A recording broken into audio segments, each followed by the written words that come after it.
Hi, welcome back to Delra Models. So in this video I'm going to cover how I do a wash on the parts. So my current method is to use the Winsor & Newton Artist Oils, and you can get them in different colours depending on what application you're using.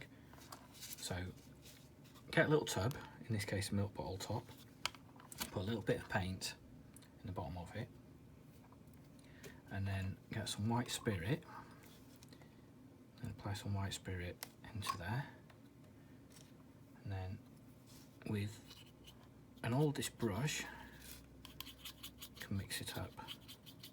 So depending on what it is you're putting the wash on and how you want it to work, you can do this to different thickness of paint. So typically you just want it fairly runny. So I'm going to start off with doing these radiators. So as you can see, it's fairly runny on this. So I'm just going to apply it on there, get it into all of the grooves.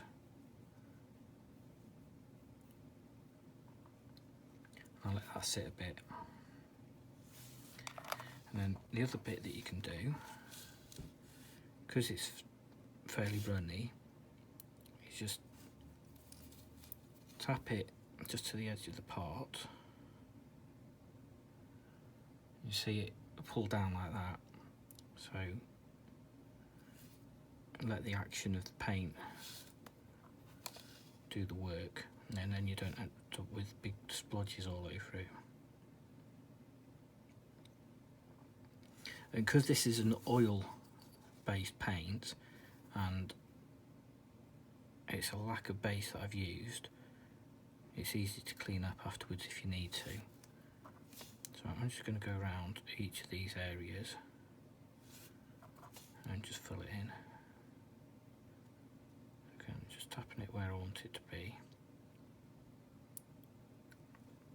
And depending on what look you want to go for, how dirty you want it to be, you can do different thickness of paint, different colours. You can apply the wash like I did on the radiator on certain parts, so you can get it much deeper colour. So for that one, that was just what's called a pin wash. So it's just like a pin line, and the same on this piece here. So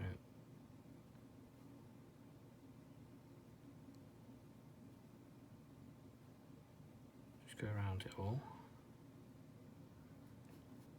and just going to do inside these rings as well. Do all of the nuts. So it's this sort of detail that just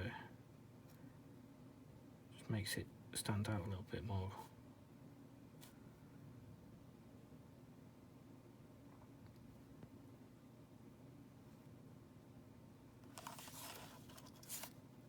So you don't want to go too much on some of these areas, because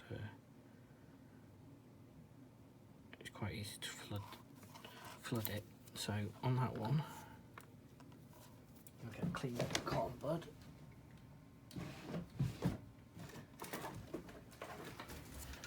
So on the back of that, as you can see, I just put a blob on the top there.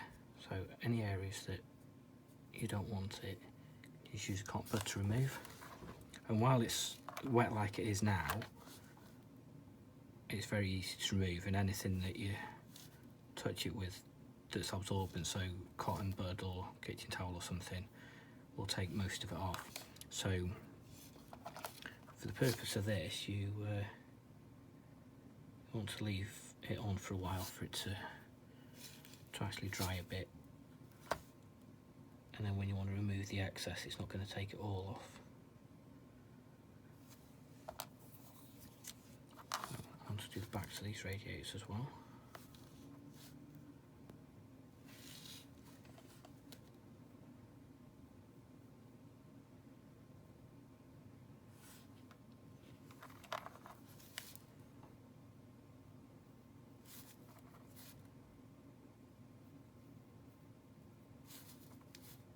come back to these once the paint's dried a bit and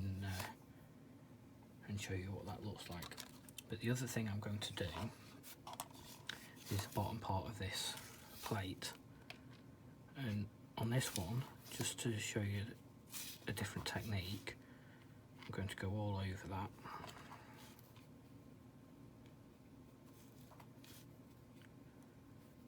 And completely flood it. And like I said, if I was to get the kitchen towel and just wipe all of this off, it's all going to come off, so I need to leave it to dry so that you can see the effect of it. And the longer you leave it to dry, the harder it is to come off, and therefore the more you end up leaving on. So for a particularly dirty thing, you'd leave it on for a while.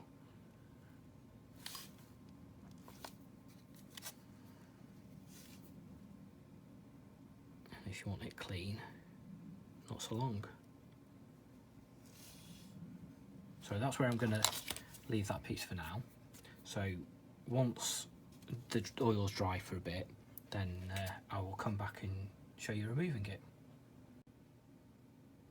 Okay, I've left it maybe 5-10 minutes just to show you what it's like at this stage. So a bit of kitchen towel, I'm just going to carefully drag it over, and you can see if it focuses. A lot of it's coming away, just leaving a little bit, so the more you wipe it, the more it's going to come away. And with it being oil, it takes a while for it to dry. So, but for the purpose of this chassis plate, when I move it along, I want most of what I put down to come off. So, as that would be the front and that's the back, and moving it in the direction the vehicle would actually move, so that it would reflect as how dirt would actually go on it. So I want this one to remove most of it, but leave a sort of dirty look to it. So that's as I want it. And obviously on the other pieces, I don't necessarily want to go as dirty, so I will leave it as they are. So, but you can use the kitchen towel or cotton buds or whatever to manipulate it as it's drying. So you can see on the back there, it's got some streak marks to it. So you can use it to your advantage to get looks like that. For the purpose of the radiator, I want that to dry longer to actually give it more of a shadow, so I'll reapply it on that. I just wanted to show you the effect. This, for the pin wash, I'll leave it as it is, because that's the effect that I want on that. So yeah, I thought I'd share that with you. So what I will do, once it's all dry, I'll come back and I'll show you it as it would be once it's all finished and it's dried off, before I attach it to the model. Okay, so I'm at the final point now, what I was going to show you. So let's clean up the radiator. So they've had an hour or two for the oil to dry on it. So if you look at that now, there's hardly anything coming off compared to what was happening before. So I can work that, and working it, you still get it off, but it's just not as easy as it was before. Obviously, over time, the oils will dry more, it'll get harder. If you find at this point that you've made a mistake that you want to remove it, because it's a lacquer base, I'm using the oil-based wash over it, I could just use white spirits, and it'll come off and leave the silver base behind if I need to clean it up completely and redo it. So that's the advantage of using these. An acrylic wash, you could do a similar thing, but I find they're not as easy to clean up, easy to work with, because they dry quickly. I just prefer the oils because you've got longer time to work with them and manipulate it as you need to. So as you can see, I can still work with the oils, and if these were acrylics, I'd have long ago not been able to do anything with it. So so yeah, there you go. So you can use, for doing that, you can use cotton buds as well, to get into the deeper areas like that. So it's down to preference at this point and what sort of look you're going for. I mean, these are going to be hidden for the most part, so it doesn't really matter too much. But if you're doing like a motorbike grill that's open, then you're going to want it to have a bit more depth. But get an idea there that it's gone into the fence, and you can see the depth of it there a bit compared to what it was like before, where it's just silver and it's plain. So yeah, there you go. That's all I'm going to do in this video. So I hope you enjoyed it, and thank you for watching. I'll see you next time.